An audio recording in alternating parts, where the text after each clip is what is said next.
Hello guys, welcome back to my channel. आज की video में हम डिस्कस करेंगे अपने कैरेक्टरिस्टिक्स ऑफ बंगाल स्कूल।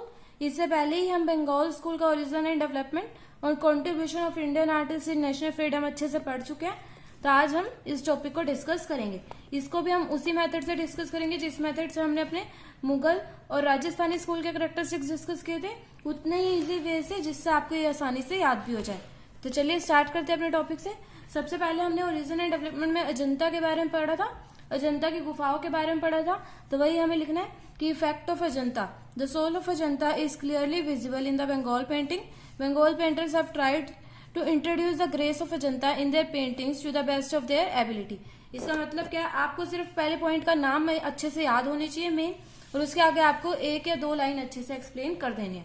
तो इसमें आपको क्या लिखना है इफेक्ट ऑफ अजंता में, कि अजंता की गुफाएं मतलब उनकी पेंटिंग सोल ऑफ अजंता अच्छे से विजिबल हो रही थी बंगाल की पेंटिंग्स में। बंगाल पेंटर्स ने अपनी पूरी कोशिश करी है कि वह अजंता को अच्छी से अच्छी तरह से इंट्रोड्यूस कर सके, to introduce the grace of Ajanta in their paintings to the best of their ability. Next point हमें लिखना है फुल ऑफ इंडियन ट्रेडिशन।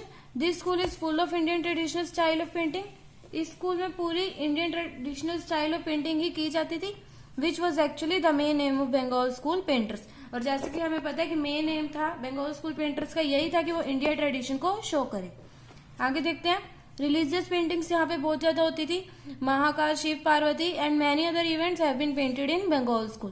तो ऐसे ही कई सारी पेंटिंग्स बंगाल स्कूल में की जाती थी, तो इन्हें कह देते हैं हम रिलीजियस पेंटिंग्स। आगे देखते हैं आपका कलर से रिलेटेड ये 3 पॉइंट आपके कैसे हो गए, ऑलमोस्ट आपके रीजन एंड डेवलपमेंट से आ रहे हैं। ये भी रीजन एंड डेवलपमेंट से आया effect of Ajanta, full of Indian tradition ये भी रीजन एंड डेवलपमेंट से आया, और रिलीजियस पेंटिंग्स ये भी उसी से आया। आगे देखते हैं अब आपको कलर्स के बारे में लिखना है। किसके बारे में लिखना है? कलर्स के बारे में लिखना है। तो देखते हैं 4th पॉइंट आपका simple and clear painting. Paintings are simplified and normal, it takes no time to understand the painting.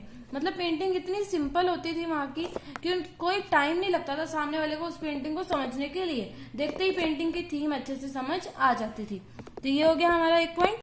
तो अब हम देखते हैं अपने 5th पॉइंट को, जो कि कलर से रिलेटेड है। जैसे हमने पिछले पॉइंट पढ़ा सिंपल पेंटिंग्स बनाई जाती थी, अब कलर्स में ही देखते हैं। उसी से रिलेटेड पॉइंट है कि अट्रैक्टिव कलर्स।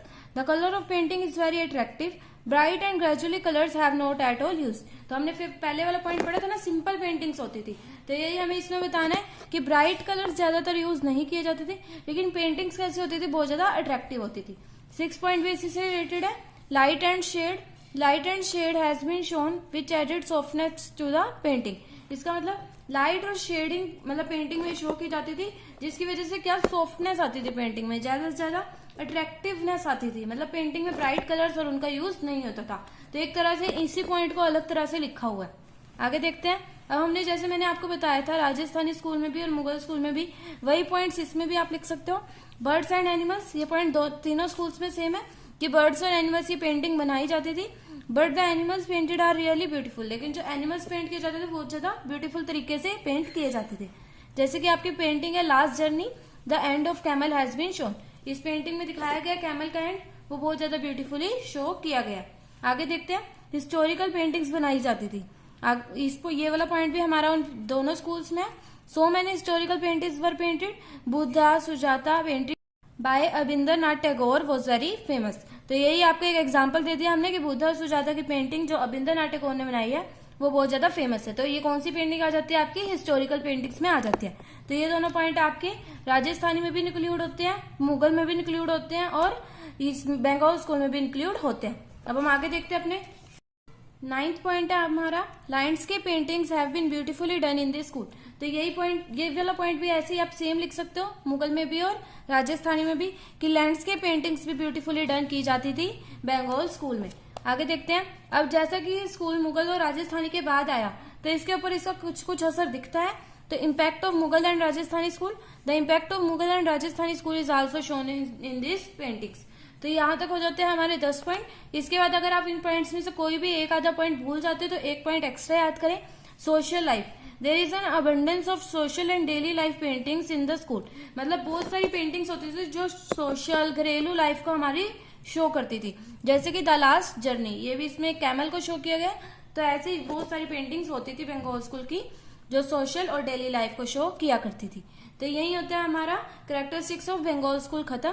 तो मैं होप करती हूँ आपको ये वीडियो पसंद आई होगी और आपको ये पॉइंट्स अच्छे से याद भी हो गए होंगे। तो प्लीज इस वीडियो को एक लाइक कर दें और मेरे चैनल को जरूर सब्सक्राइब करें। Thank you.